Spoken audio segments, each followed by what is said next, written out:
My name is Joshua Freeland, and I went to High Impact in TECATE, Mexico in August of 2001. The reason why I'm, speaking out is, number one, to talk about my experiences there. I really want to share the reality of what happened there. You know, when I got out of prison 3 years ago, I thought that High Impact was still up and running, and come to find out, it's not. That it did get shut down, and I found out that there's a lot of people that were there that are still struggling from the trauma that they experienced there. But one of the other things I found too is I think there's a big question mark as to what was really going on there, because I only seen a video or two of people sharing their experiences, and so I really want to share my experience and be here with Stephanie so she can share her experiences so that we can get the truth out there of what really happened, what it was really like there, the reality of the traumas that we experience on a daily basis there, and how that trauma affected us when we left there. And a lot of us experienced the consequences of the trauma that we experienced there after we left for years. I found out that a few kids committed suicide, and a lot of us that I have talked to and reached out to are still suffering from the traumas that they experienced there. And I would like to serve as a voice, not only for myself, but more importantly for the others who are still suffering the traumas that they experienced there. And so I hope to get the truth out there, and I want to talk about how I have kind of not gotten over, but worked through a lot of the issues that I had, that resulted from the traumas that I experienced there, and what I'm doing now. And that's the thing is it didn't break me. It did make me stronger, and it doesn't have to break anybody. For those of us who are left that survived that place, I want to serve as a message of hope that it doesn't have to be something that breaks us or continues to put a wrench in the gears of our life. Now we can move forward, and I'm doing it, and I know that everybody else who was there can do it too. And hopefully, if, for those of us left, we'll seeing this video, you'll have a means of reaching out, and Stephanie can share. We have a support group on Facebook that we would love if there are survivors of High Impact that would like to get in touch with other people that had similar experiences and need somebody who's been in their shoes and experienced what they experienced there and are still suffering the results of the trauma that we experienced there, that you're not alone, and that you do have people that experience the same thing and care, and maybe we can help each other. So I went to juvenile hall. I was 15, and the judge ordered that I had to be put in a placement. So I had a choice. I could either go to a group home, do a bunch of more time in juvie, or I could go to this program called Casa by the Sea that my mom wanted to send me to. So I trusted my mom, and I went to Casa by the Sea. When I got there, I soon realized that there wasn't a lot of help or treatment going on there. It was more just warehousing kids as, you know, administration collected checks from all of our parents.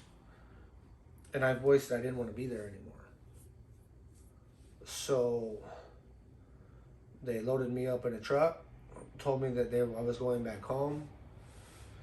And I was in a truck with 3 big guys, and they told me that, you know, if I was good, that they'd take me to McDonald's on the way to the border where my mom was going to pick me up. Next thing I know, after about 2 hours, 2 hours. It was quite from Ensenada, Mexico to Tecate, Mexico. I see a sign, Alto Impacto, and we drive up to this compound. And I knew something was wrong when I kind of moved and looked over, and one of the staff grabbed me. And next thing I know, I was, you know, they were walking me over to the boys' side. We were in the part where we used to walk laps every day because that's where the main gate was. And I was mad, you know. I told them I wanted to talk to my lawyer, you know, and that I wanted to go back to juvenile hall, that I did not want to be in Mexico, that, you know, I needed to get back to juvenile hall because I was not going to stay in that placement. They told me to shut my mouth. Of course, I didn't listen, and, you know, I kept, you know, telling them, hey, I want to talk to my lawyer. I'm not staying here. You know, F this place, not happening. I am not staying here. Next thing I know, I had Luis Franco. I had, who was the other? Stefan? I think it was the biggest Stefan, right? And a bunch of the staff members jump on me, throw me on the ground, twisted my legs up, had my feet to where they were almost touching my shoulders, as 2 other staff members were grabbing the back of my head and bouncing my face off the ground like a basketball, and split my chin open, and then shoved my face so hard in the ground that I could feel the skin from my chin splitting open. It didn't do it so much to where I had stitches, but I was bleeding everywhere, and I had a scab for about a month afterward. And afterward, they had one of the leaders, they called them, because when you got to a certain point, no, it wasn't a leader, it was just a kid that had been there for a long time that was about to go back to Casa by the Sea. Because I remember kids from Casa by the Sea, they couldn't be leaders unless they were not going back to Casa by the Sea. And he sits me down and he begins to explain to me the rules. And one of the first things he says is, when you eat, the food is horrible. Do not throw up, because if you throw up, you're going to have to eat it. And, you know, and I forgot about this part. After they roughed me up, they dragged me to this cage and they put me in what they call the R&R position. This is where you lay down on your face with your arms out like this, and your chin has to be up touching the ground.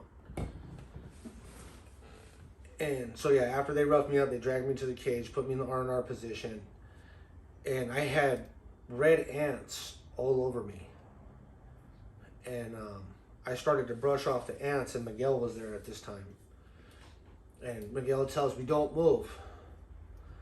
And I was scared, so I didn't move, but the ants were biting me. And, you know, I tried to brush them off again, and Miguel got mad, and he goes in there, and he's getting ready to rough me up again. He goes, I told you, don't move. And I go, but the ants, they're biting me. He goes, that's okay, they need to eat too. And he thought that was funny, you know. And then after that is when they after a while in the cage is when they took me over there, and the kid that was going back to Casa, you know, was giving me the rundown. And after that, You know, Miguel talked to me. He told me, you know, when you go use the restroom, you got 2 minutes to go number 2. You got, I think it was 30 to 60 seconds to take a number 1. He goes, if you try to run, I'm going to break your leg and make you walk on it for a week before I let you go home. He goes, if you want to write your letters and tell your parents, that's fine. He said, I love talking to parents. And he says, if when you go to sleep tonight, if I find out that your eyes are open, because we had to keep our eyes closed when it was sleep time. We couldn't be looking around. He said, I'm going to come down here and I'm going to break your leg and make you walk on it for a week until you went home.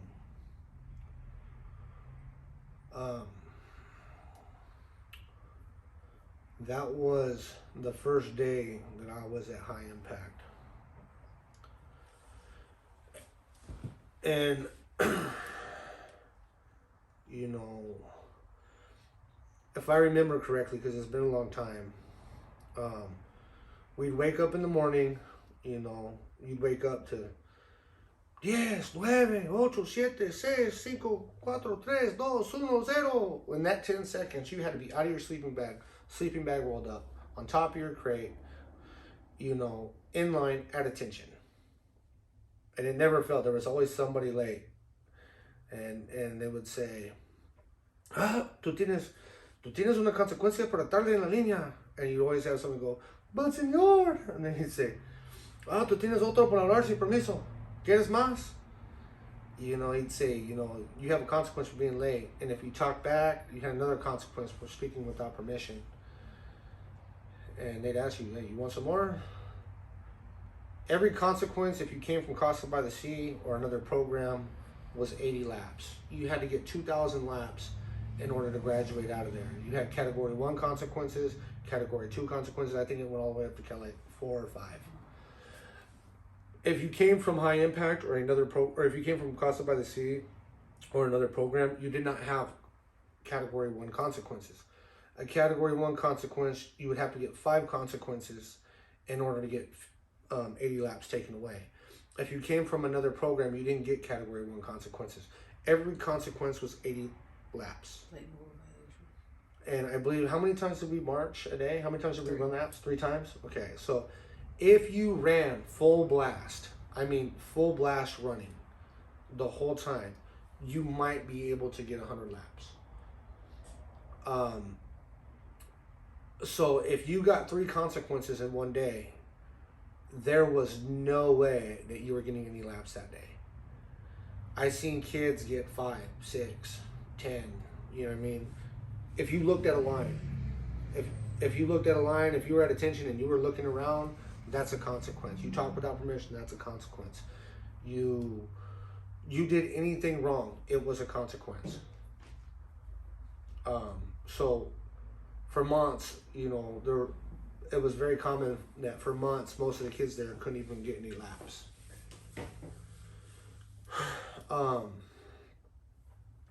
When I left, you know, I was dropping a lot of hints to my mom in my letters with trying to do it in a way that I wasn't going to get in trouble for manipulation, because they read every single letter that we wrote. And if they said that you were manipulating your parents, then, which means if you were telling them what was going on there, that was a Category 5 consequence. And I think there was so many days in the cage, and you pretty much lost every lap you ever had. I think it was, 1 or 2 days in the cage, I don't remember. And the cage was called timeout, tiempo afuera.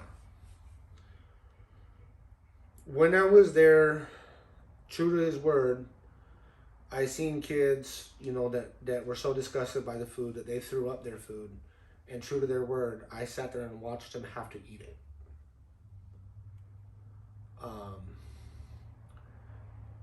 I've been in my sleeping bag at night when they were beating some kid so bad and bouncing his head up and off the concrete where we used to sleep at night under the tent, to where I'm pretty sure he was telling the truth when he was like, said, "Where am I? You know, why are you doing this to me?" Like, you know, screaming, you know, pretty much on a regular basis, you would hear the screams of different kids.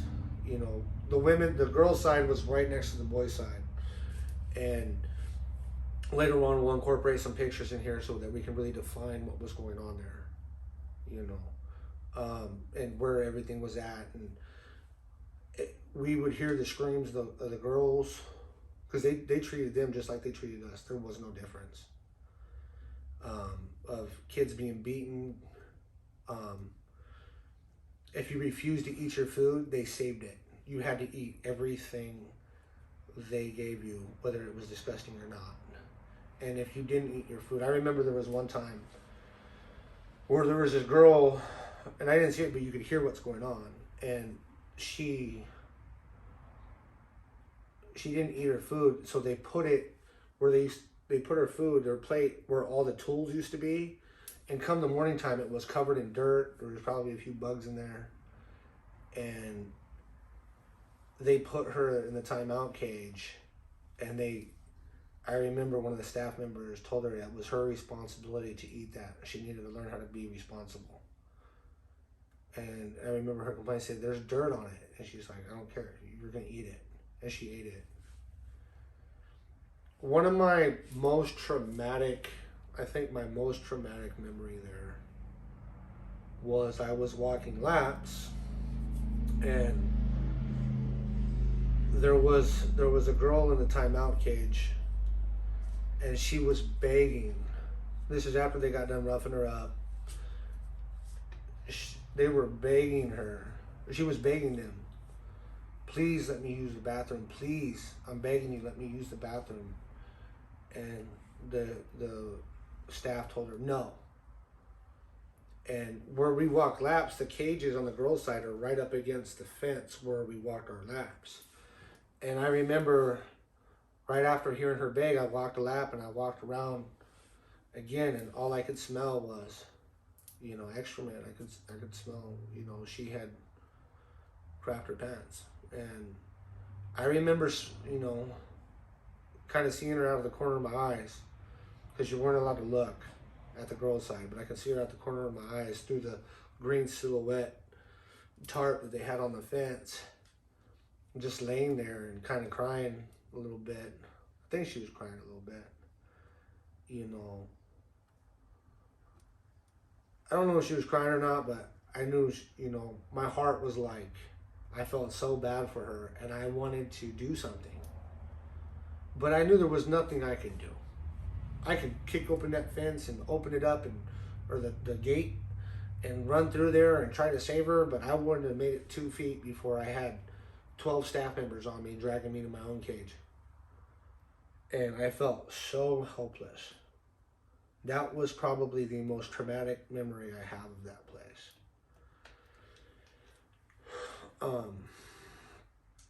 You know, so I was kind of dropping little hints at my mom, you know, that things weren't right there. And I remember Luis came over there and he's like, "Man, you keep manipulating your mom." I'm like, "I don't know what you're talking about." And, you know, it got to the point where Luis decided to give me Category 1 consequences, because they could make deals with you. They could kind of, you know, if they wanted to give you Category 1 consequences, they could, but they would usually wait till you had been there 2 or 3 months before they would do anything like that with you. When I got my Category 1 consequences is when I was able to get 2,000 laps and get out of there. One of the other memories that I have, there was a couple kids there. I don't remember the other one's name, but one of them, I seen him on Inside Edition. His name was Chase Woods. I was there with him.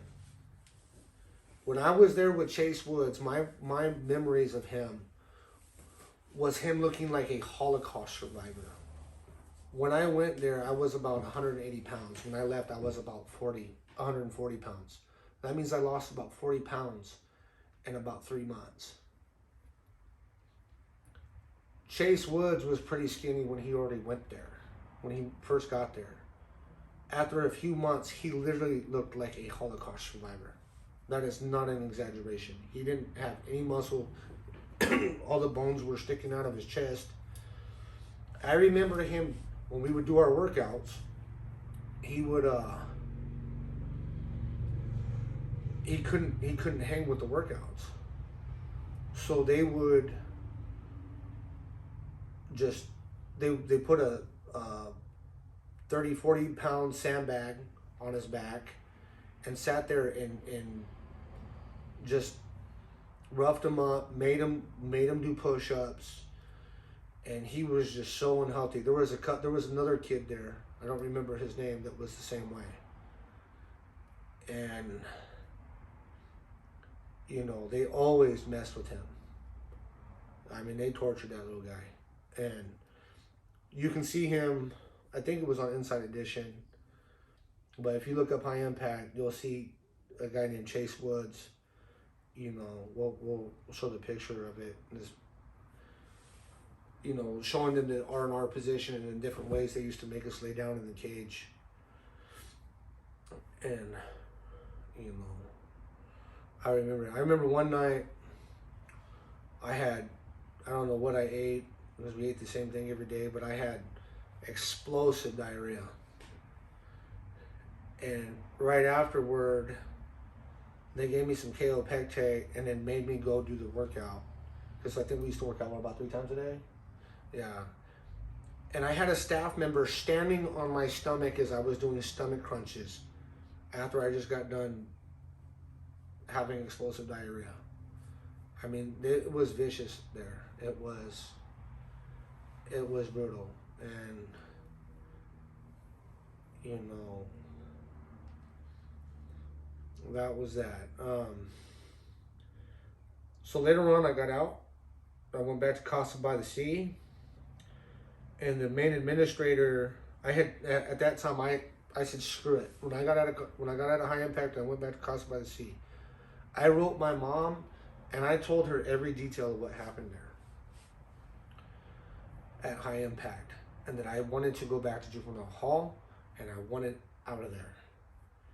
And I risked it because I thought they were going to send me back to High Impact for telling her that. But I got to a point where I didn't care, you know. Right after that, Luke, the main administrator for Casa by the Sea, had pulled me and a bunch of the kids who had came back from Casa by the Sea into a classroom. And he said, hey, guys, I want you to write. He gave us a pen and some paper. He says, I want you guys to write about your experiences at High Impact. And we kind of all looked at each other, and I don't remember how we asked, but we broke the ice. Like, okay, are you asking about what really was going on at High Impact? Or are you asking us to, like, oh yeah, High Impact helped me so much. It was a great part of our lives. You know, are you going to send us back if we don't promote this place, basically? And Luke tells us, he goes, look, guys, I'm going to level with you. I think that there's some things that are going on in High Impact that are not right. That's why I'm asking you. And I want to know the truth. So we did. We all wrote letters, wrote on paper about the kind of things that were going on at High Impact. And shortly thereafter, I remember my counselor, her name was Jessie. She told me, she goes, you know what, you're messing up, like, and normally I would just send you back to High Impact, but we're not sending kids to High Impact anymore, so I don't know what to do with you. So I knew that Casa by the Sea was no longer sending kids to High Impact. I did not know that this was December-ish of 2001. I did not know that around that time is when they shut it down. I didn't find that out until about 3 years ago, after I got out of prison. When And then one day I got a call from my attorney asking me if I was okay. And they pulled me into an office. They say, hey, Josh, go to the office. And they took me to the office. And there were one of the administrator guys, one of the major staff members at Casa by the Sea, his name was Victor. So Victor pulls me, and so I go into the like administration building room with a guy named Victor, and he goes, here, your lawyer wants to talk to you. So I get the phone, and he says, hey, Josh, this is your lawyer. I don't remember his name. It was the same attorney it was my public defender from juvenile hall for my county. He goes, I just want to talk to you. I want to ask you if you're okay. I said, no, I am not okay. Is my mom there? Have you talked to my mom? He goes, yeah, she's right here. I said, can I talk to her, please? And he goes, yeah, sure, she's right here. He hands the phone to my mom, and as soon as Victor heard that, he came over to the phone and was trying to grab the phone from me, and I gave him that look like, you're not getting this phone from me, back up. And so him, and there was another female staff in there that they were trying to come in. They were like, give us the phone, Josh. And I told my mom, I said, Mom, get me out of here. I would rather be in juvenile hall than be here. Get me out of here, please. And she goes, I'm working on it, Josh. I'm working on it. Are you okay? I said, no, I'm not. Get me out of here. Take me back to juvenile hall. And she's like, okay, I'm working on it. About that time is when I gave the phone over to Victor. And I remember, no, it wasn't Victor, it was the female staff that was in there. And she gets on the phone and she starts telling my mom, that's why we didn't want him to talk to you. He's being very manipulative right now and all that. And then next thing I know, they're loading me up in a truck and taking me to the San Diego airport, which I was flown home. And afterward, I had severe authority issues. If I didn't have authority issues before, which I did, I had a lot of authority issues after that. It damn near destroyed my relationship with my mom, because I had a lot of resentment towards her for sending me there.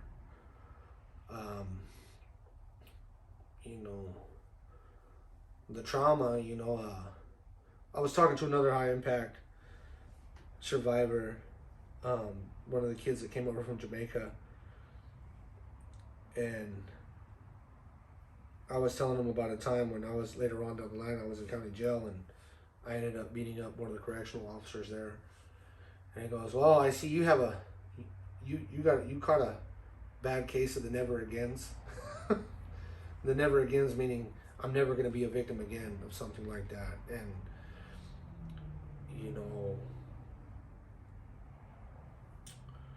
I ended up going, getting caught up in gangs and going to prison, and at the age of 17, and I won't get too much into that, but I was charged with voluntary manslaughter with a gang enhancement, and I was tried as an adult. I committed my crime at 17. I didn't get out till I was 33. When I was in prison, I became a Christian. I left the gang stuff behind, and got into school, got into ministry, became a lead dog trainer for the dog program. Was involved in a lot of good stuff and a lot of cognitive behavior therapy classes, and I ended up getting out 2 years early. When I got out of prison and I went to the ministry of Jesus Our Boss, what I was surprised to find was a lot of the baggage that I had before going into prison at 17, or getting locked up at 17, came right back as soon as I stepped out of the gate. As soon as I got out of prison, it was like, I paroled a 17-year-old child again, even though I was 33 years old. And one of the things that was heavily with me was a lot of the trauma that I experienced at High Impact. So one day I'm screwing around on the phone and, learning how to use YouTube. And I just said, I wonder what's going on. High Impact, TECATE, Mexico. and I found a lot of stuff. Then I Googled it, and then I when I seen the old compound, you know what I mean, in high impact, and I seen, you know, all the things on it, it brought up a lot of old trauma and feelings and emotions and anger.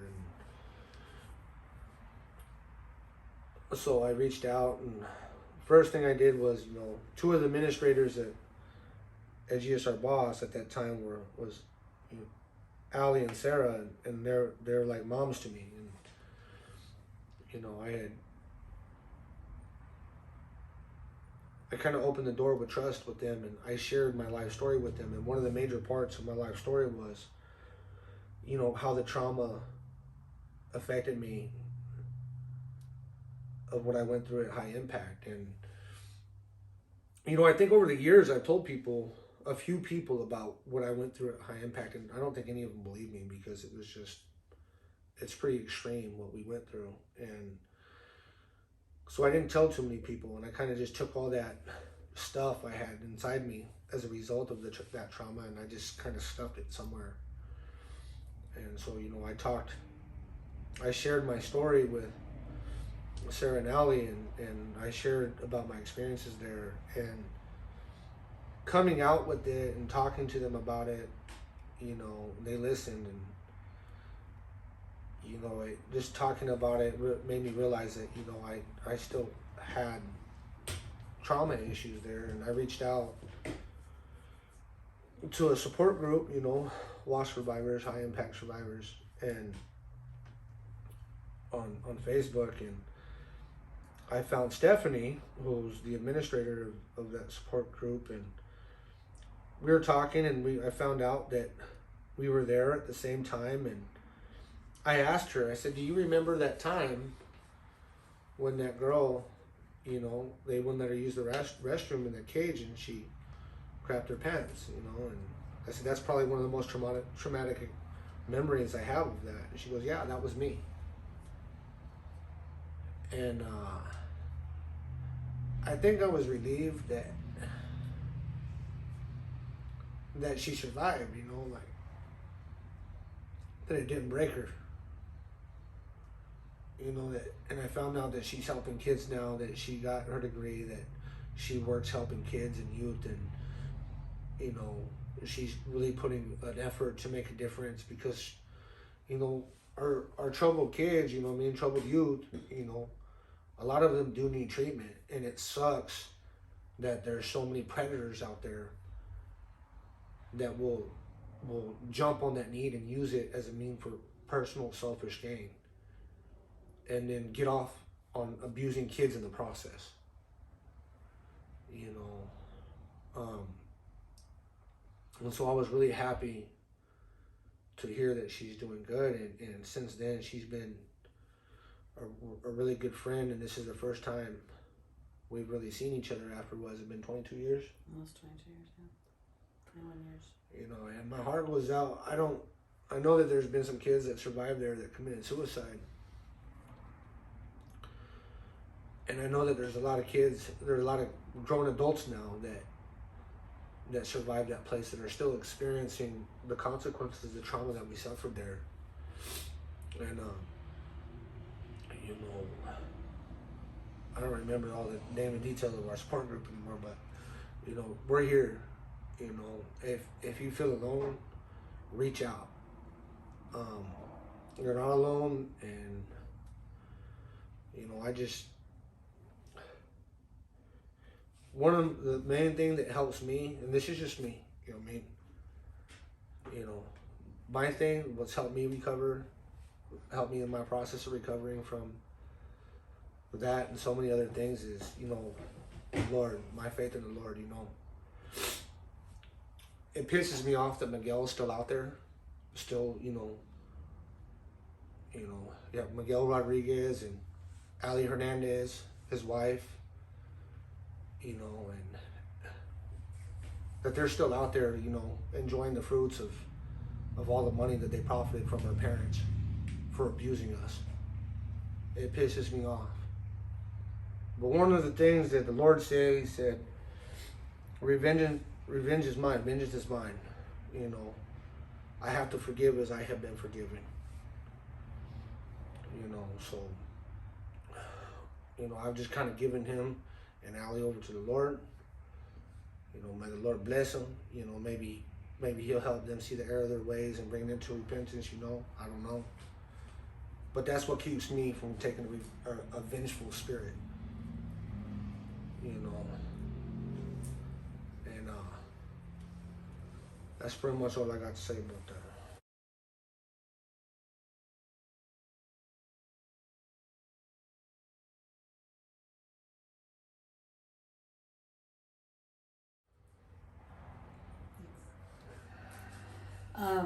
My name's Stephanie. I also am a high impact survivor. I went to high impact late of 2001, September, October time period. Time kind of stops still when you go to high impact. There's no calendar or ability to really keep track of time, but what you do keep track of is holidays, things like that. Makes you remember when you were there and whatnot. So a little bit of the beginning of my story was me and my twin sister were sent to Cross Creek Manor. It turned into Cross Creek Academy later on in the years, but Cross Creek Manor in Laverton, Utah, when we were 13 years old. We're adopted. I think our parents just felt lost, didn't know how to handle some of the behaviors that came with the adoption and the attachment disorder and things that 13-year, two twins were struggling with, and I think just wanted relief. And so we willingly went to Cross Creek. I think me and my sister at some point in our life realized we weren't happy either at home. We didn't know really why or what was missing, but we just weren't okay. So we willingly went. My parents drove us to Cross Creek Manor. They said that it would be a boarding school. And it was in certain aspects. I had been there for a few months. I was talking to my therapist and working therapy, but not like actively really doing a ton of work. I really at 13 didn't know where to begin. I really wasn't sure what was wrong with me or why I felt the way I did about certain things, like my relationships with my parents and stuff. And so my twin sister, who I wasn't allowed to talk to, we're allowed to have any communication, no eye contact, no passive communication, no direct communication. I couldn't tell a friend to tell a friend, or we'd be in trouble. We couldn't contact. My sister was so angry. She basically decided very early in the program that if my parents were going to pay a lot of money to not deal with us, that she was going to make them pay. A few months went by. She was refusing therapy, wasn't doing what she was supposed to be doing. And she was invited to come into one of my group sessions. And we sat in this group session, and my parents had been reached out to prior to this and asked, how do we get through to Tiffany? She just doesn't want to work her program. She doesn't want to do anything. And my parents, I don't think they knew, but I do think that they knew that the one thing my sister did care about was me. I mean, I was her only blood relative.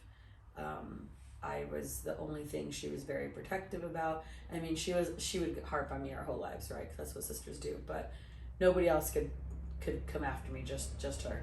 And it became decided that to get through to Tiffany, you go through Stephanie. So I was told that I would be leaving in the middle of the night to high impact. I'd heard about the place. I mean, it was definitely something used to scare the kids, to make sure that they started doing what they were supposed to be doing. But I didn't really know anything. Again, I knew that it was a facility in Mexico.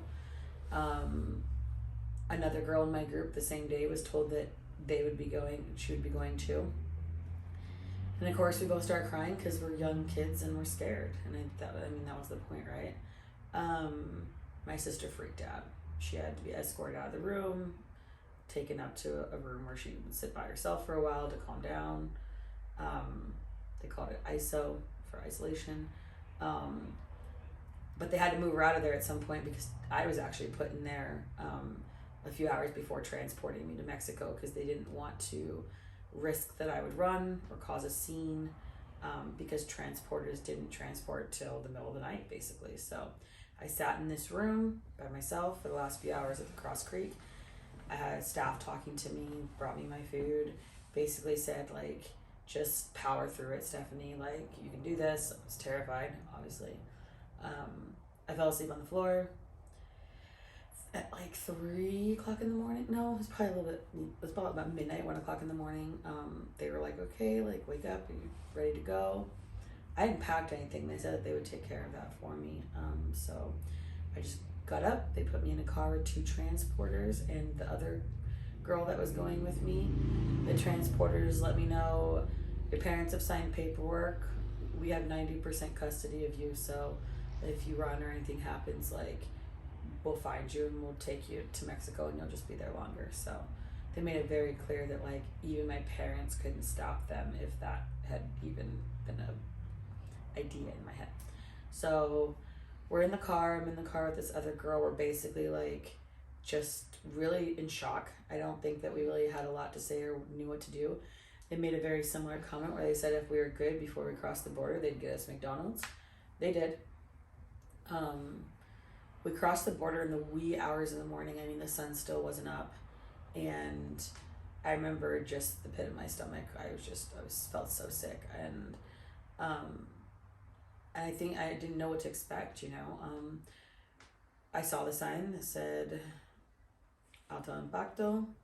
It's right before you hit the road that comes off this dirt road that you drive up to the compound. And when I say compound, I found in the last few years the best way for me to feel like I can explain high impact without making it seem better than it was, or if worse is even an option, was it looked like a concentration camp. It was a series of metal fencing that had holes like school fencing that had been turned into a compound where they would put green sheer tent vinyl through the gate to make it to where you couldn't see through things, but you could still see if there were things going on. So you could see about the last foot from underneath the gate, but everything else was behind this green vinyl. Like a silhouette. Like a silhouette. You could see if there was things going on, but you really couldn't make out who it was or whatnot.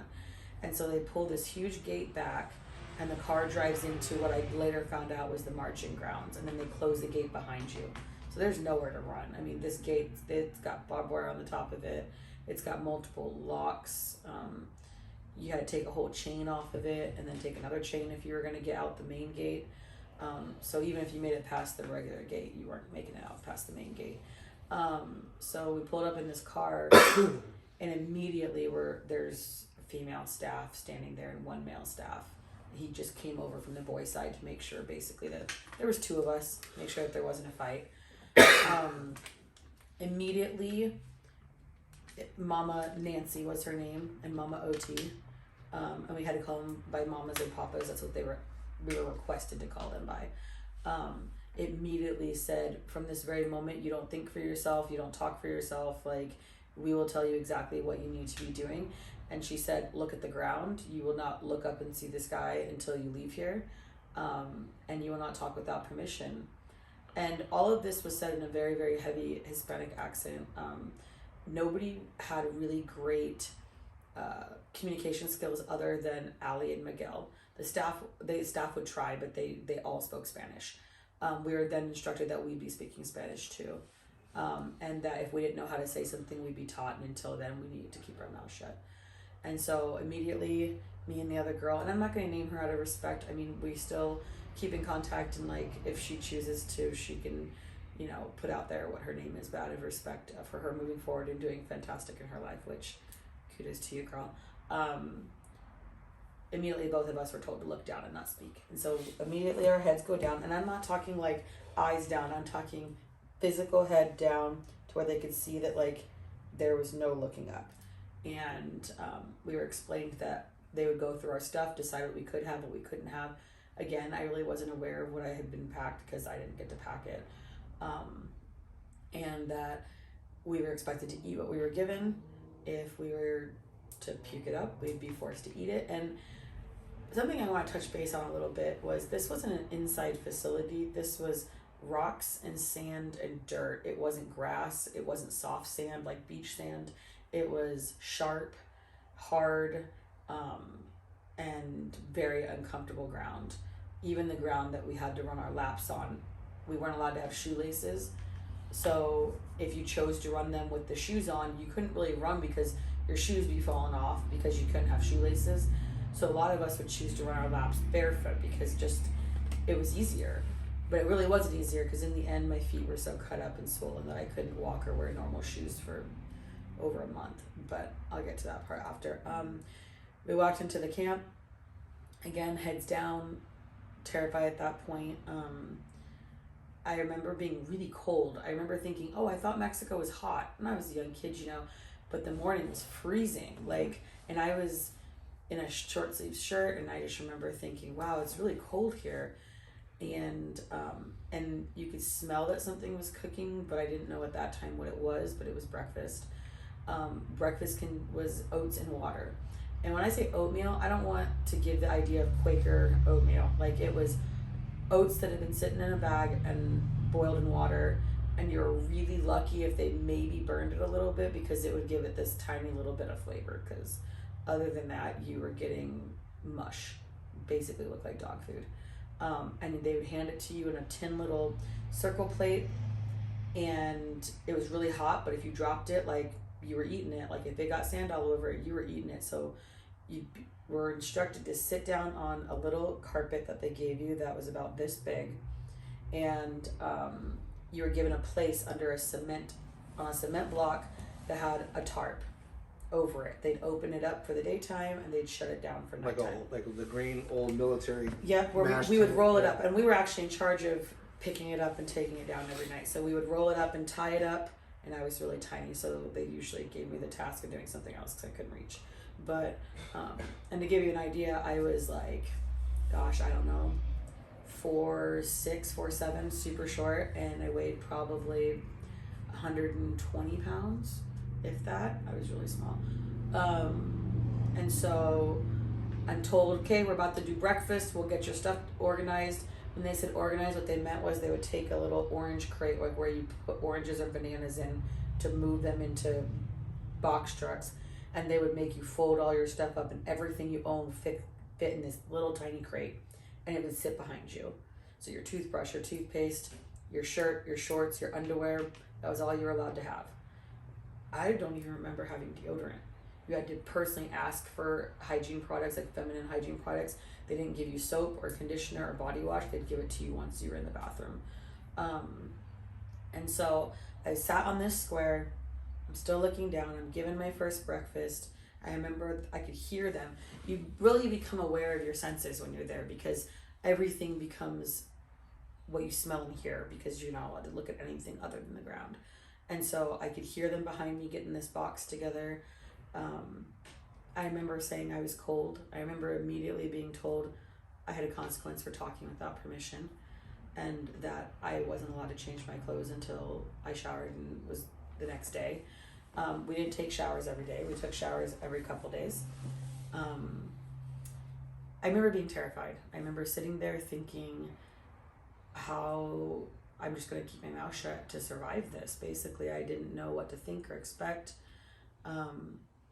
I remember they took my shoes and gave them back to me with no laces in them. So I had these tennis shoes. I had the tongue out and was like flopping everywhere, and I couldn't keep my feet in them. So I remember just thinking, I can't even move in these.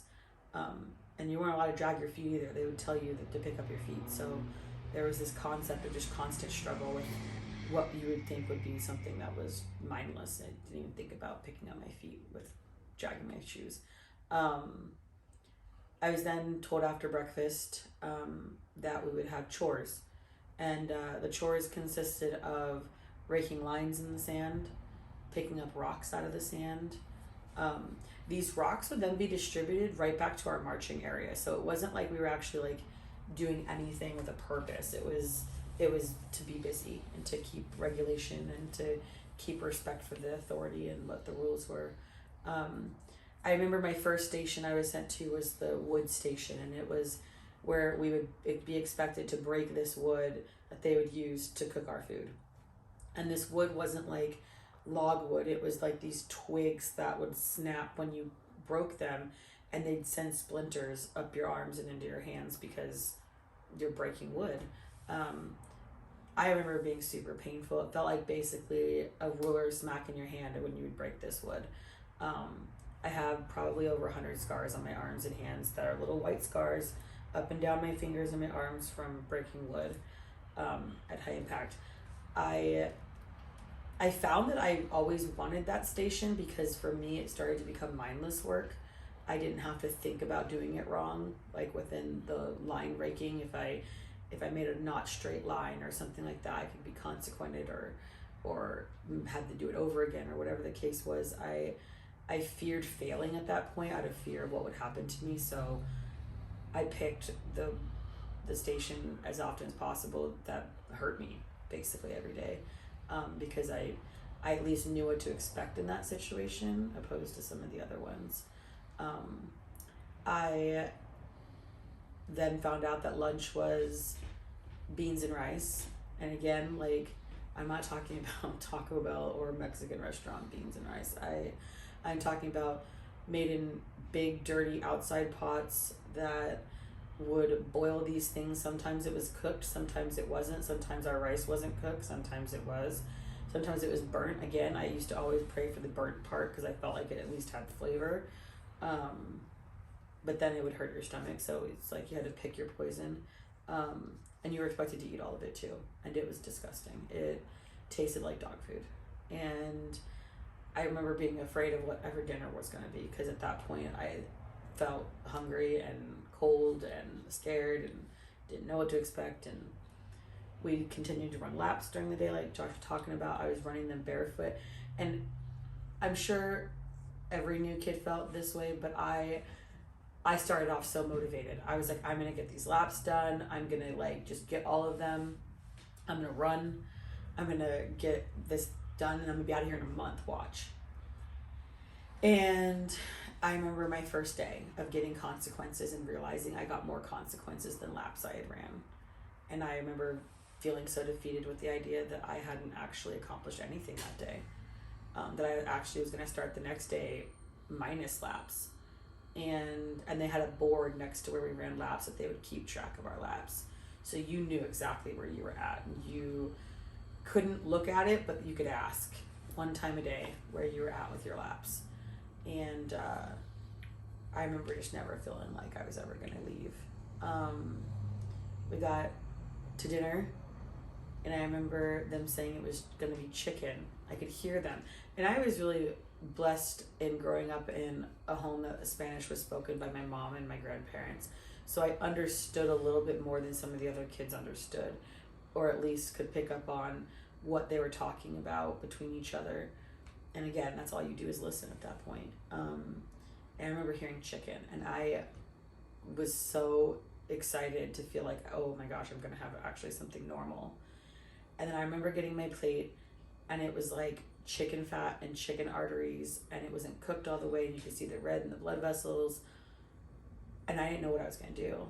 And they told me I had to eat everything but the bone, and there wasn't much on it. And I just felt sick. I kept gagging. I kept being like, oh my gosh, don't throw it up. I remember trying to swallow the chicken fat and vomiting it, and it got sand all over it, and they told me I had to eat it. And if I didn't eat it, that they would restrain me and make me eat it. And they did. These weren't empty threats. I learned really, really quick that there wasn't warnings, there wasn't empathy. It was going to happen, and it was going to happen quick. And when it did happen, whenever staff went hands-on with one of us, they would yell, "Suelo!" And we had a second to get on the ground and cover our faces like this on our stomachs, basically to make it to where there were no witnesses. Yeah. Whenever a helicopter would come by up top and they didn't know who it was, they would yell "Suelo." I don't know why. They didn't want our faces on cameras or pictures potentially. They didn't want witnesses of staff, what staff was hurting which kid. Basically, they made it to where we had I physically couldn't go stand in a lineup and tell you any of the staff what they look like other than maybe Ali and Miguel, just because we got to look up once a week for group or twice a week for group and they'd be in the group. That was the only reason I could even look at them. You were heavily consequented if you looked up and looked at the staff. And typically it came with time in the cage. I could tell you their body types though. I felt like I probably memorized what their feet looked like better than anything else. But I remember they would yell Suelo, and then you would just hear piercing screams. If a boy was really out of control on the boys' side, the girls would be on the ground as well, just waiting in case they needed extra staff to help. And vice versa. If a girl was really out of control, the boys would be then on the ground waiting in case they needed extra staff to help. They never wanted us to know how many staff were actually around at any time. There could be 5, there could be 10, there could be 2. I mean, typically it was a way of keeping us in the dark, literally. Like Josh had mentioned, at nighttime, we were given a sleeping bag, and again, we're not talking a really nice hiking sleeping bag. We're talking the $10 Walmart, hope your zipper doesn't bust type sleeping bag. That never gets washed. Nope. Super dirty, super stinky. And you're expected to lay in it on your back with your hands out, because they didn't want us doing anything we weren't supposed to be doing with our hands, whether it was hurting ourselves or trying to carve something to hurt somebody. So our hands had to be outside of our sleeping bag. We weren't given pillows or anything like that. And we would just have to lay there with our eyes closed. Even if we weren't asleep, they basically were like, pretend to be asleep until you're asleep. And again, you couldn't open your eyes because then you'd be looking around or looking at staff. So I remember laying there my first night. Again, so much is going on in your head. Like, the idea of sleep is just so far gone. But I remember my body being so physically and emotionally exhausted that I finally had fallen asleep. And the next thing I woke up to was them yelling, counting from 10 backwards. And I hadn't been told what to do at that point. And I couldn't look around. So I realized really quick, oh my gosh, we have to get our sleeping bag rolled up tightly because it has to fit in this box on top of my stuff. And everybody's running into a line. But again, I'm like, my eyes are darting back and forth, just trying to figure out what it is without looking like I'm looking up. Because I was terrified to start my day negative with consequence. And so I remember barely making it into the line in time, but also watching my fellow friend from my group that was new also not making it in line in time, and her getting a consequence and being yelled at and told, like, this is what you need to be doing, and don't let it happen again. I remember the first night I had to use the bathroom so bad, and I was so terrified to ask how to use the bathroom, because we were told once we went into the tent, we didn't leave. I later found out that it was a bucket in the corner that we were all expected to use the bathroom in and clean the next morning. And so that was just kind of our daily routine part of high impact, again, with the running of the laps. I remember when I first was told I could wash my clothes, they took me to this sink that had a built-in cement washboard and gave me this bar of soap and told me to rub my clothes down with it, and then to rub my clothes onto the washboard, and then to dip them in the water, and then I would be hanging them to dry, like I would be letting them dry on this line. And I remember I'm scrubbing my clothes, and the Mama Oti, she was one of the biggest women there, she was definitely one of the enforcers, grabbed my hands and physically just started moving them so fast that all the skin came off the top of my fingers. I smell a little bit. And that sink basin that she's talking about, where we used to wash our clothes, that washboard was a cement washboard with these little grooves in it, so that you could wash your clothes. So that must have hurt like hell. Well, and I was so little, I had to stand on like a box thing just to be able to like reach the sink properly to like wash my clothes. And so I remember just dreading any time I had to wash my clothes, because it became something painful for me. And it hurt. I mean, you're using muscles that, like, I don't know how to explain to you guys that they had found a way for every single thing we did made my body hurt in ways that, like, even as an athlete that I started doing sports, I was a gymnast before I went to high impact. Every part of my body would hurt. I mean, from my wrist to my arms to my shoulders to like my upper chest, like I was just in pain, especially after the first few days. You're running laps on unstable ground. There's inclines, there's not inclines, there's divots, there's rocks. It's just sharp. And so, like I said, my feet got cut up really bad. I was so dirty and cut up. We got showers maybe twice a week. And when I say showers, they would take this huge 5-gallon bucket. They would tell us to lather up with soap. Mind you, we were a whole bunch of girls just naked in a cement slab room where the shower was, they would dump this ice cold water bucket over your head, and that was it. I remember the water was so cold that I actually got a brain freeze like you get from when you drink a Slurpee. Like, it literally hurt my whole head. And I remember being like, wow, like the showering's painful, because I was looking forward to my first shower. I was like, oh, it's been hot and gross and then cold, and I just felt so nasty. And I was like, young, I had never been naked in front of a whole bunch of people before, and staff just walking by like it's normal, and I was embarrassed and I didn't know like what to think. But again, we couldn't look up, so we're just looking down and just praying that it just over quickly. And it was. They gave us 3 minutes to shower. I remember seeing my own breath. Mm-hmm. Like once it hit, because I got there August, like towards the end of September, when it started getting cold. I remember seeing my own breath as we were bathing in that little crappy. And we'll send pictures of that bathroom. Yeah, I mean, I really don't like calling it a bathroom, because it's not whatever a bathroom. you want to call it. It's the cement slab. And so I remember thinking at that point they had really found a way to take any joy or pleasure out of anything. I mean, even to the extent of a shower. We then went into our night exercise, which were always tougher than most of the day exercises. And we were expected to do jumping jacks and push-ups and sit-ups and things like that. And row your boat. row your boat. And I remember them saying that it was a self-inflict if we popped any of our bones or cracked anything, like on purpose, like cracking my knuckles or whatever. And so you would go through these exercises like a scared, in essence, of like something popping or cracking. I remember doing push-ups, and it was my first night there, and I'm just doing the best I can, and I just wasn't doing good enough. And so they would start to pour this freezing cold water on you as you're doing these push-ups and telling you that you have to stay out there longer. And I remember staying out there with a couple other girls, and there was this girl there, and I'm going to say her name because she's no longer with us, but her name was Lena Buckles, and she was from my group at Cross Creek, and she had been sent to High Impact before me. And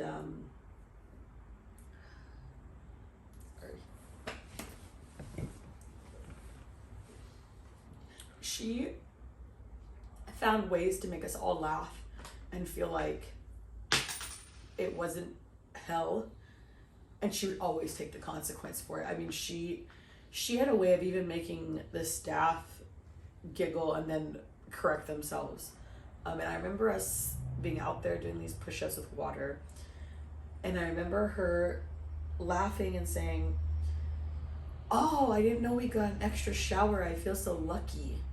And she always found a way to see, like, I don't want to say the positive, because there was no positive, but she always took the consequence to make us laugh. Like, she said she was never getting out of there anyway. It didn't matter.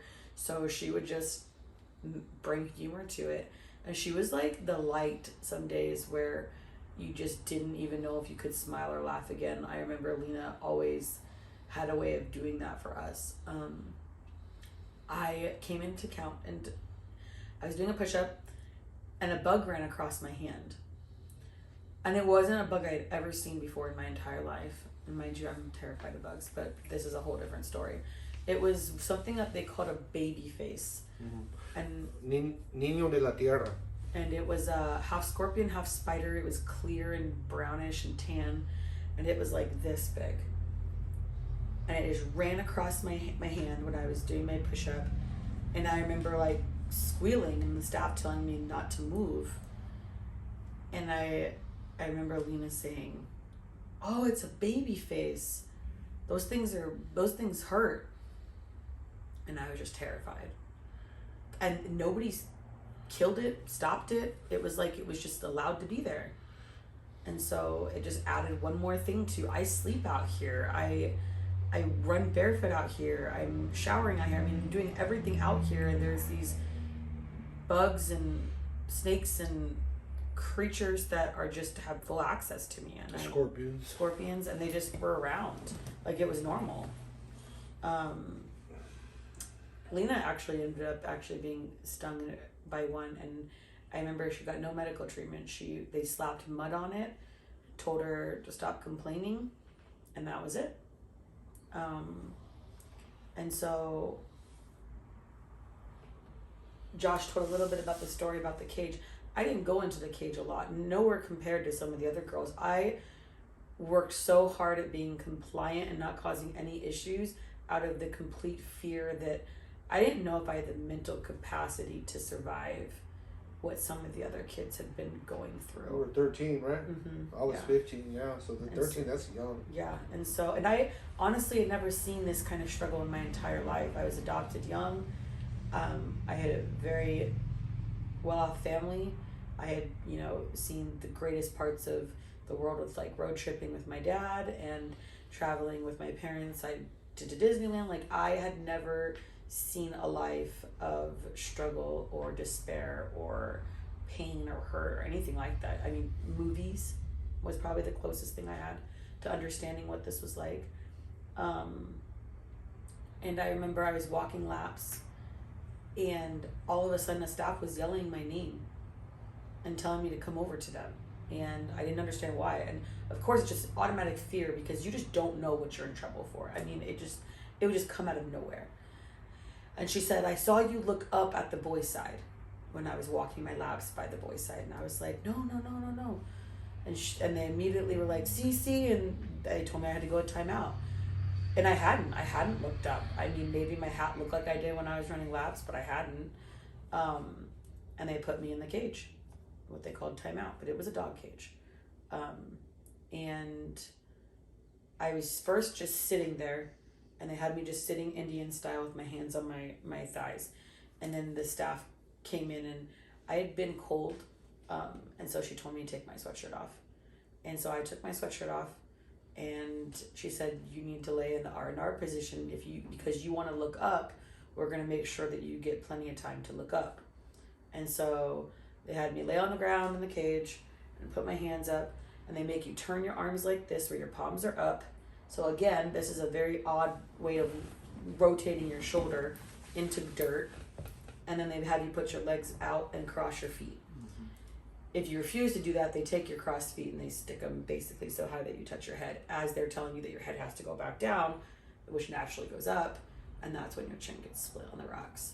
Because again, this is not some sand pit you're laying in. This is rocks, dirt, ants, bugs in a cage. And so I'm laying like that. I wait. I ask to use the bathroom. They say no.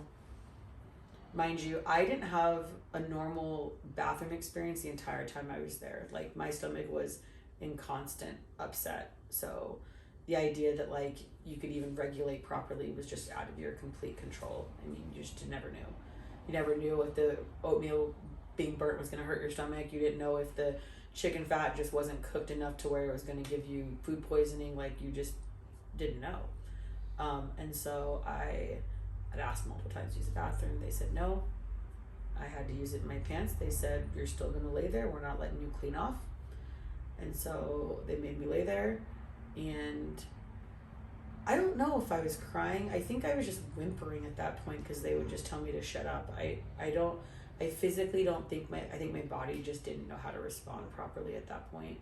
And I remember them waiting for the sun to go down. So then, and in my mind at the time, I wasn't even upset that I had like gone to the bathroom in my pants, because I had lost all dignity at that point. I was upset that I lost two opportunities to run my laps. Like, in my head, I was like, I just wasted a whole day here, and I didn't get anything. I didn't get any laps. I just wasted a whole day here. I went through all this for nothing. And I remember them taking me out of the cage and saying I could have a shower. And that's when I walked into the bathroom. They literally just threw the bucket of water on me. There was no scrubbing, and I was expected to put my clothes right back on and go right back into dinner formation plans. I had gotten such a terrible rash from sitting in my own crap and pee that like it was like a baby's diaper rash, but like down the back of my leg, because it had basically been like burned onto my skin at that point.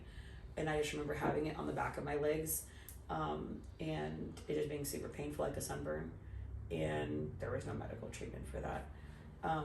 I wasn't used to that. My dad is a medical professional. I was used to something's wrong, we handled it, and it desensitizes a certain part of your brain to, I didn't even expect anything else at that point, I think, in my life. I think I just was like, shut up, put your head down, and keep on going.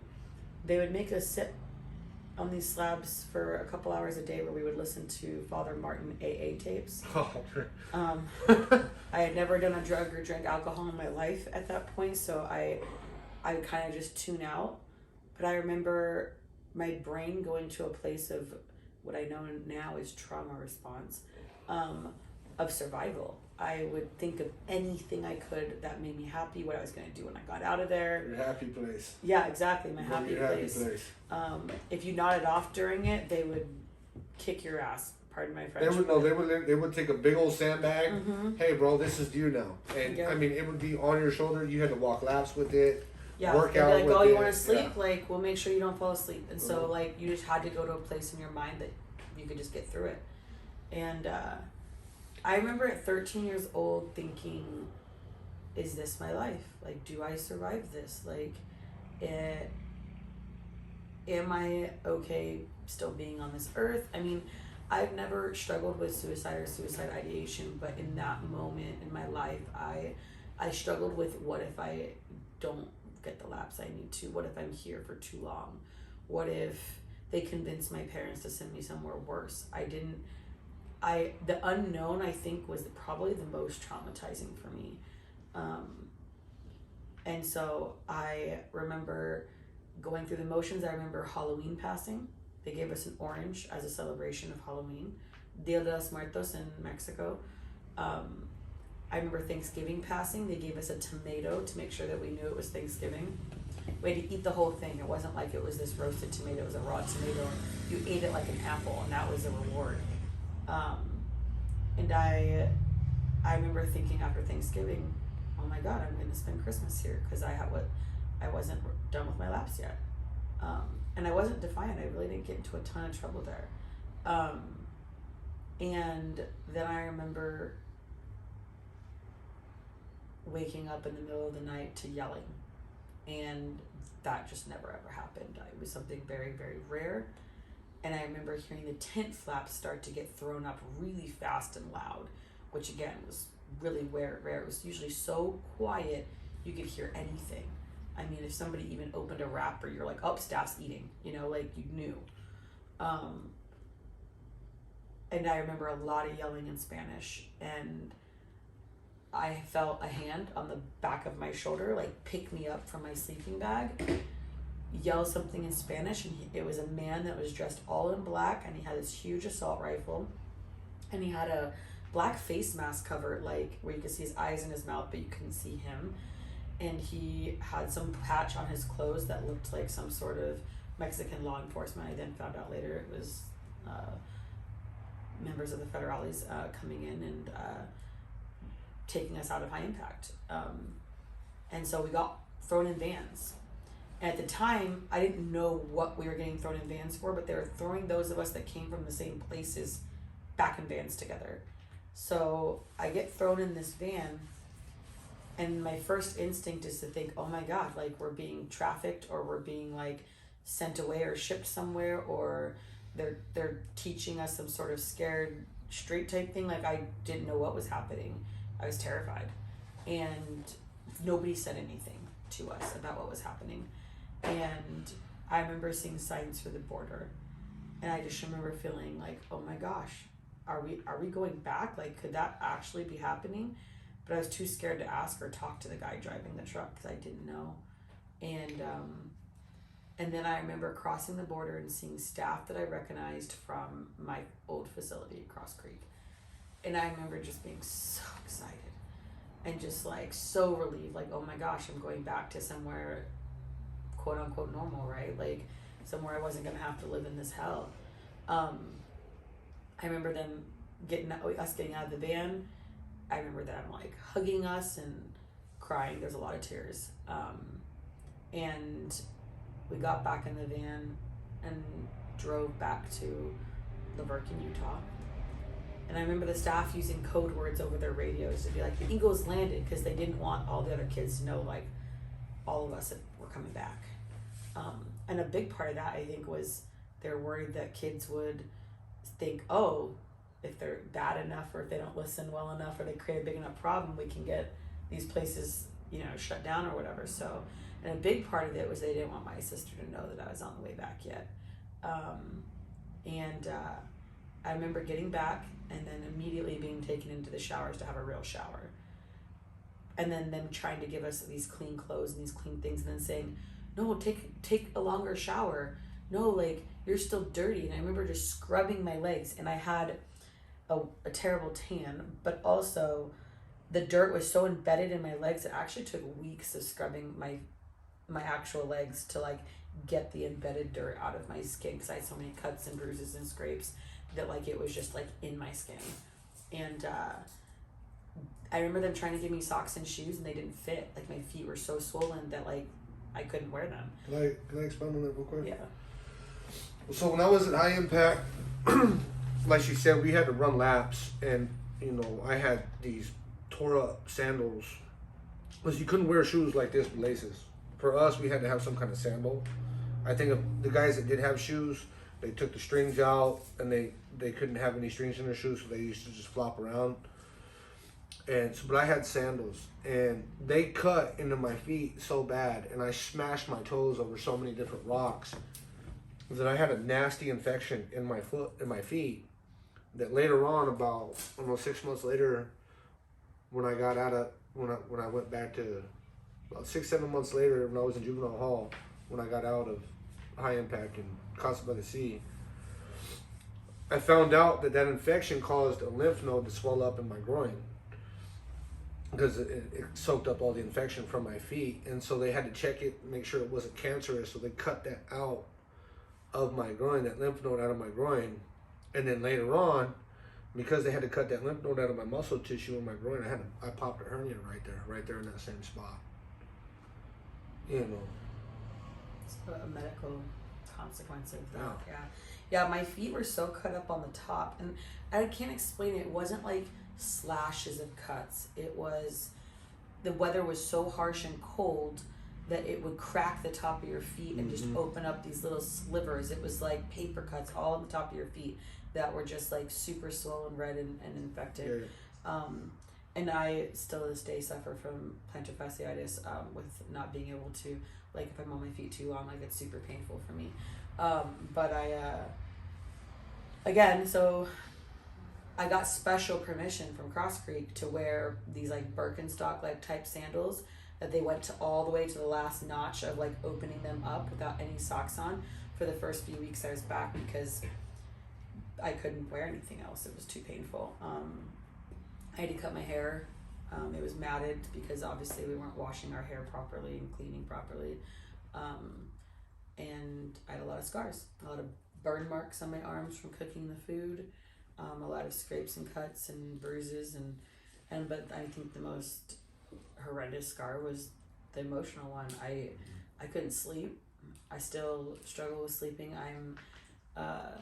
I can wake up at the drop of a pin, and I mean, everybody's always so shocked, like, oh my gosh, you're such a light sleeper. It's not because I choose to be. It's because there was this paranoia instilled in me of not moving fast enough or waking up fast enough.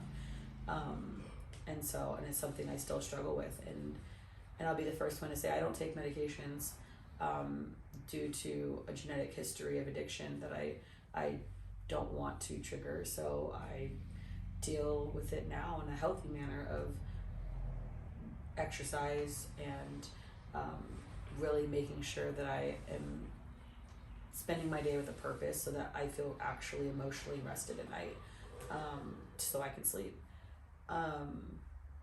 I spent the next 3.5 years at Cross Creek Manor. I graduated Cross Creek at 17 years old. I went home. I don't know if the plan was ever for me to actually stay home. I think there was this hidden, I don't even know if it was hidden, honestly, I probably wore it pretty well.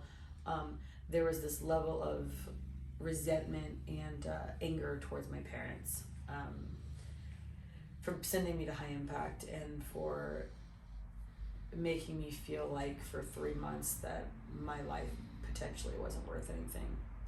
And I moved forward. I tried not to be angry with my parents. I tried not to let it affect me, but it came out in other ways where as soon as they would try to have a conversation with me, I was just so defensive with my responses to everything. And it came from a place of, you don't deserve to know.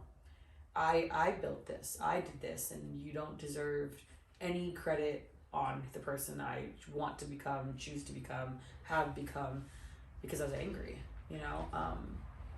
And my parents didn't do a lot of things right, but they did always, and I truly believe this, want me to find a way to be okay and happy with who I was as a person. I don't think they knew how.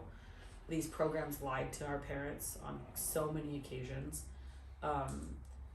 Even the program director I had, when I sat down with him and he saw the condition I was in when I got back, because I had lost a lot of weight as well, cried and apologized and said, you know, I'm so sorry, I really didn't know. And I know that there's controversy on whether that was true or not, and I that's not what I'm here to discuss. No.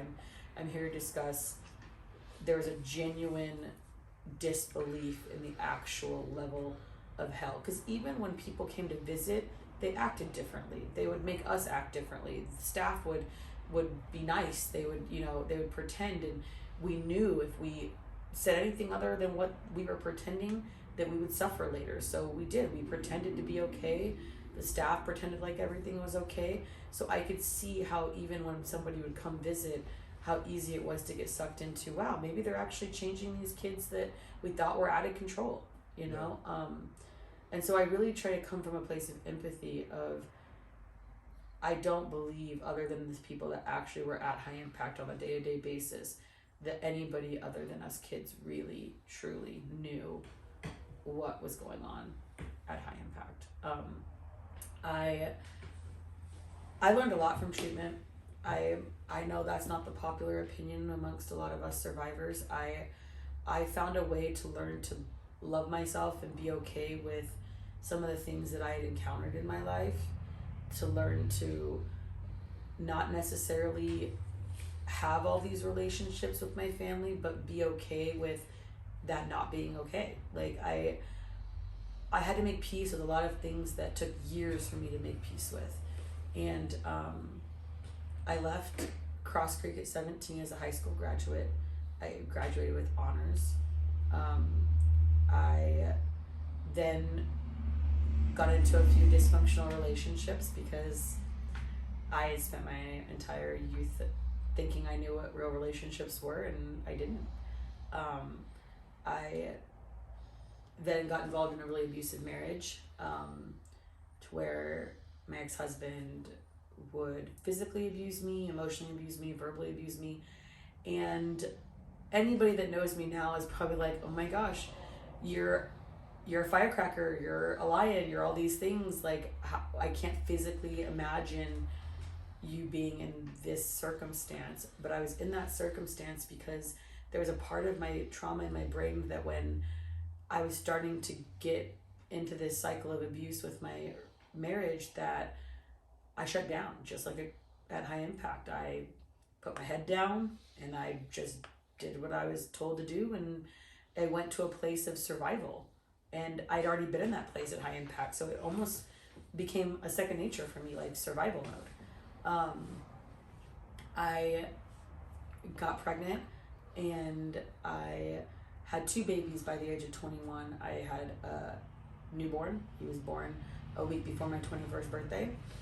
And I had an 18-month-old. And for the first time in my life, I looked at my kids and realized I had to do something different with my life than what I was doing. I had to think about somebody other than myself. I might have been disposable to myself, but I couldn't think like that for my kids. And I had promised myself that I wasn't going to become a statistic of what my biological family had designed me to be. I didn't want to be a drug addict. I didn't want to be a prostitute. I didn't want to live on the streets. I didn't want that life. My adopted family didn't adopt me to basically have me just go right back to what I was predispositioned to be. So I started picking up the pieces. I started working a full-time job, going to school in the evenings, really just pushing myself to be a better person. And it was slow. I didn't stay in school. I stopped going to school. I switched schools. I switched jobs. I got that small little 1-bedroom apartment and just made sure that rent was paid, because as long as it was, I knew my kids had a place to stay. You know, it wasn't easy. I'm not gonna sit on camera and pretend like one day I woke up and life just became easy. But I realized if I didn't do the work on myself, that my kids were never going to be able to have a better life than I did. And I had to stop living in victim mode. I had to start living in survivor mode. And I didn't tell my story for a long time. I opened the Facebook group for High Impact because I feel like I knew I needed to make peace and resolution with that part of treatment for me, but I didn't know how or where to start. I really wasn't even somebody that was in a place of being supportive, to be truthful. I selfishly think I did it in a way of reaching out to figure out what that looked like. Like what, there was no support, so where do I find it, right?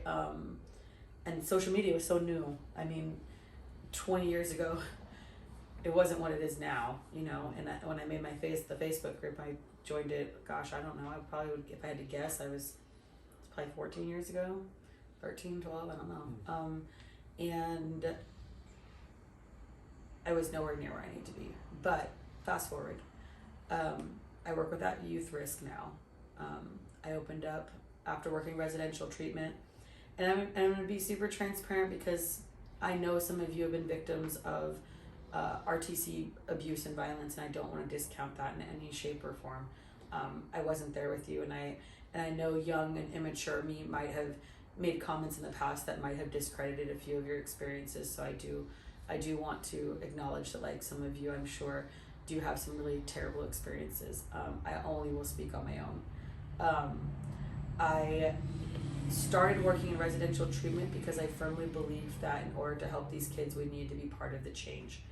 I know that we can make laws and do things and do our part in making things better, but I felt like for me, in the trench work was going to be the most effective. If I could sit in a group with these kids and talk to them and tell them realistically what you're doing is just not going to make things better, and give them an inside view of victim versus survivor mentality, that maybe I could make a difference.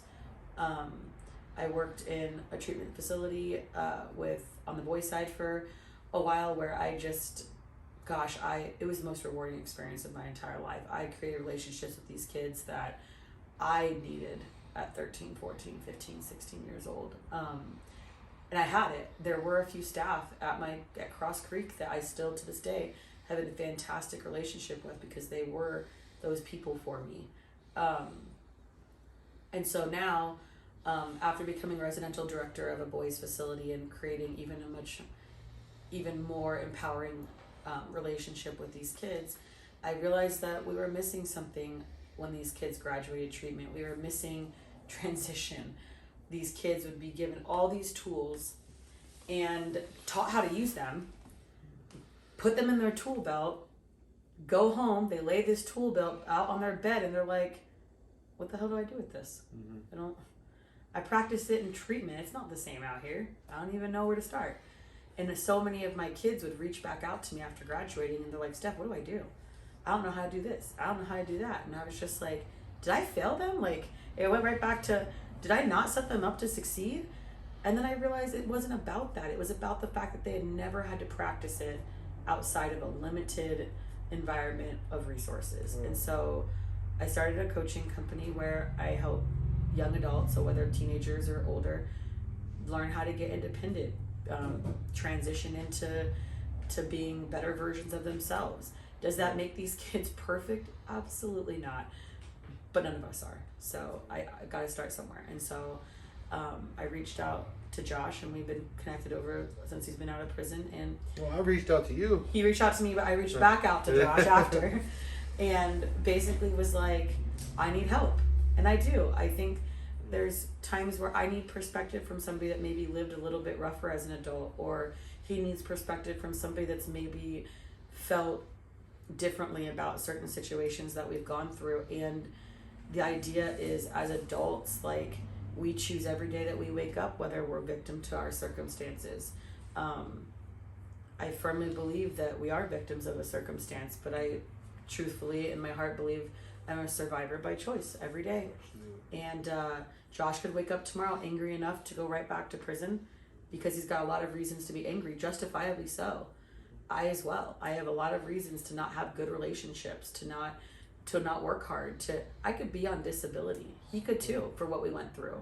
I don't find any gratification in that path. And so for me, there's a bigger picture. If we can step up and help these youth today in juvie, he does a lot of juvenile hall work, and these men that have already gone through this trauma like himself, and these kids that I work with daily, if we can be that beacon of hope that there were dark times but you can survive it, I think we make just a little bit of a dent, right? Absolutely. You know, that's one thing, you know, children are very impressionable. And with that comes a lot of responsibility, you know.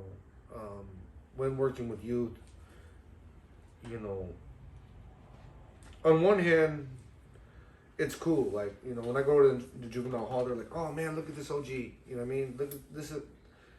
He's cool, man. He's been there. He's done that. He's been in our shoes, you know. What I do with that comes with a lot of responsibility.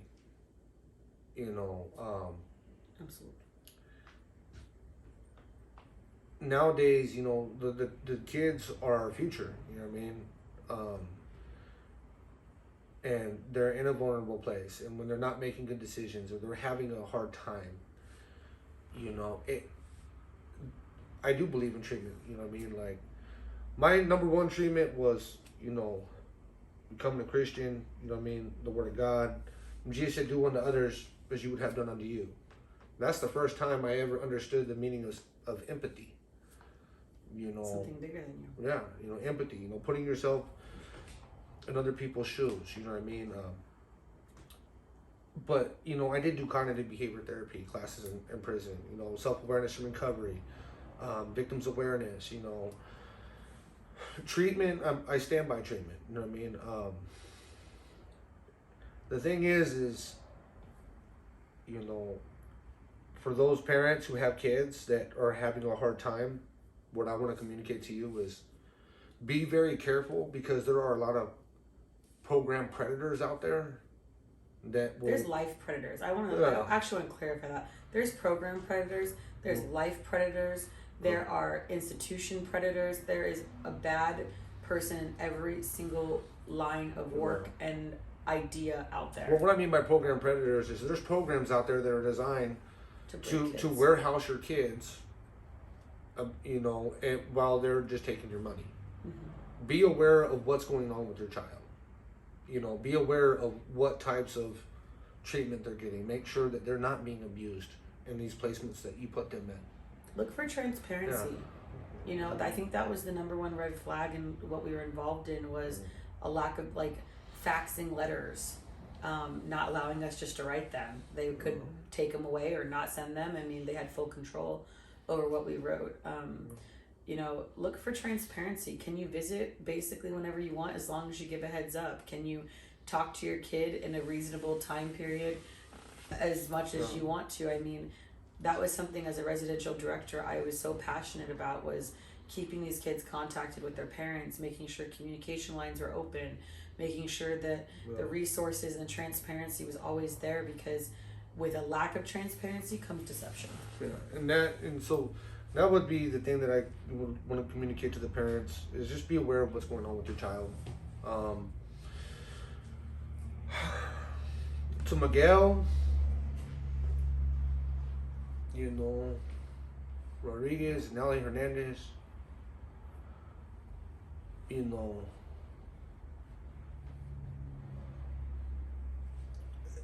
I forgive you as Christ, you know, and I can't say as Christ has forgiven me, but I'm working on it. But I hope and pray that, like, one day you will understand the gravity of the consequences of your actions and how you've impacted the lives of so many children and their families. You know, I pray for you that you will take responsibility for that and repent of it, and that you can find forgiveness in the Lord as I found it. You know what I mean? I'm no one to judge you. You know, hurt people. That's one of the things we learn in group. I don't know what kind of pain you guys experience, or if you guys experience, if that was your deal of why you decided you wanted to cause so much pain to us. But, you know, you guys really had a nasty effect on a lot of children's lives.